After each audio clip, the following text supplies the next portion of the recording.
A jab can be like a little net, just pestering away at your face. Just go, go, go, go, but not causing any real damage. But it can also be a knockout blow, one where you step forward, just boom, and you drop somebody. Today we're gonna talk about the flick jab and the power jab and how both of these can be used in your arsenal to really scare people with just one weapon.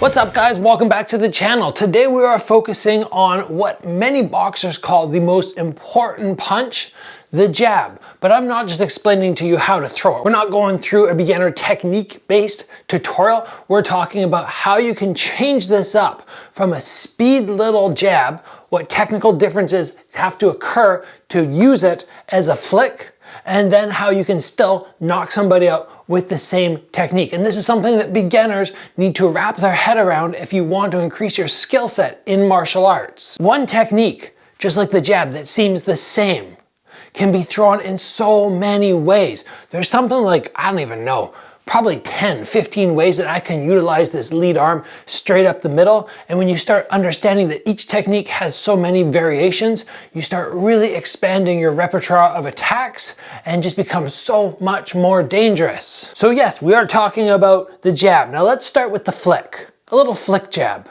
You might think, okay, it's the same technique. Everything's the same if I go flick versus power, except one I aim through and one I don't. And to a certain extent, yes, you are somewhat correct, but there's a lot that we can do with this flick jab that will be different than a power jab. Case in point, instead of bringing my elbow really tight and coming right down the middle and rotating the body for maximum power on a flick jab, I can even flare my elbow out and just come up this direction and engage no body motion. My body stays completely neutral, but I can touch so much faster. Technically, yes, there are mistakes, but we're only using this as a blinder to set up something big in the back. I could be moving around. I could be even stopping somebody as they come towards me. I could get towards them and start blinding them and then maybe hit the body really hard or flick, flick, flick and come around the side for the big knockout. The big things on the flick jab to me are, number one, I'm gonna change the angle a little bit, or I can. Sure, I could come up the middle, but I can also come kind of to the side. I can come upwards. So my punch no longer is coming straight from my head right to the target. It can be coming up or sideways, and I'm just creating a bunch of frustration for the opponent on the other side. It doesn't need to be the perfect punch. It just needs to be something which distracts them and annoys them. And like I already mentioned, the body does not need to engage because we're not trying to create power. In addition, I don't have to worry about pulling my hand all the way back to my head because with this shoulder really high and just flicking, I am fairly protected. And I can get away with these little quarter punches and be really fast. I'm moving around, flick, flick, out.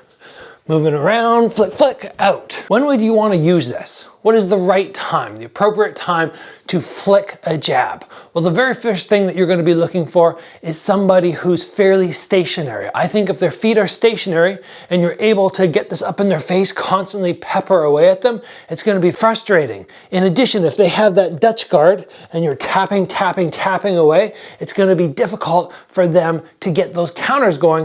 Whereas if you have somebody who's moving, they're constantly moving and you're throwing your jab but you're not hitting anything, you're probably going to be more exposed for a big counter shot. I would also definitely use the flick jab if I am the faster fighter. If I have that speed advantage, perfect time to try and get this happening.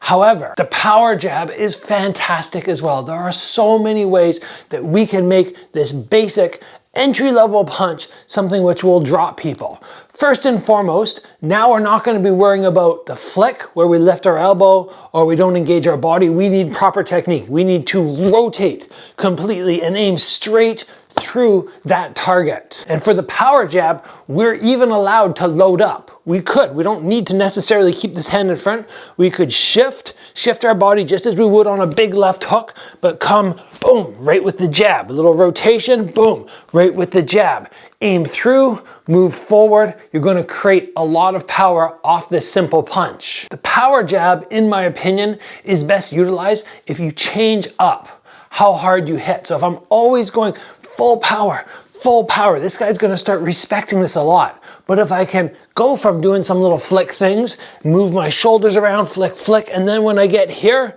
maybe I pull back off a double flick, then I, boom, rotate through and catch my opponent. One of my favorite ways to set up the power jab is actually off a cross. So yes, we can rotate and unwind, but that happens when I throw my cross. I rotate my shoulders naturally, and then from there I can follow up. Ideally, like I said, footwork is good, so I come from here and then I do a little spring forward to cover the distance, and I get that extra power in my shot. And if you're a Muay Thai fighter, or a kickboxer, somebody who can use their legs, there are so many ways to create these power jabs off fakes, utilizing a teep. So usually if I lift my leg and I go to throw a front kick, people are gonna do something with their hands to block that kick. They don't have to. There's other things they can do, but it's very likely that they will engage their arms. If as I lift, I rotate my shoulders, same rotation that we were talking about, I use this as a distraction, and then I come down the middle with the jab, you can create even more power because your momentum is falling forward, and this can become, in my opinion, with this teep fake, it can become as powerful as your cross, which is a very, very strong punch. I'll show you that one more time from the front. Maybe I give them a couple of little front kicks to warm them up, and then I get here and I come right down the middle. Fantastic way to utilize this power jab. So this episode is fairly simple. It takes a basic technique and shows you how diverse it can be if you think outside the box and you start throwing it in a variety of ways. Test this out, try it first on the bag, try it in some pad work. You don't always have to hit 100% power. Sometimes you flick a shot 30, 40%. Sometimes you're like, okay, you know what? Yeah, I'm gonna give it 70, 80%, and then sometimes you just go, boom, I'm landing my biggest power shot. This can change up your game, legitimately. That is why the boxers call it the most important punch you have. So let's call it to everybody. Thank you for joining me today. As always, train hard, and I will see you back here soon for another video.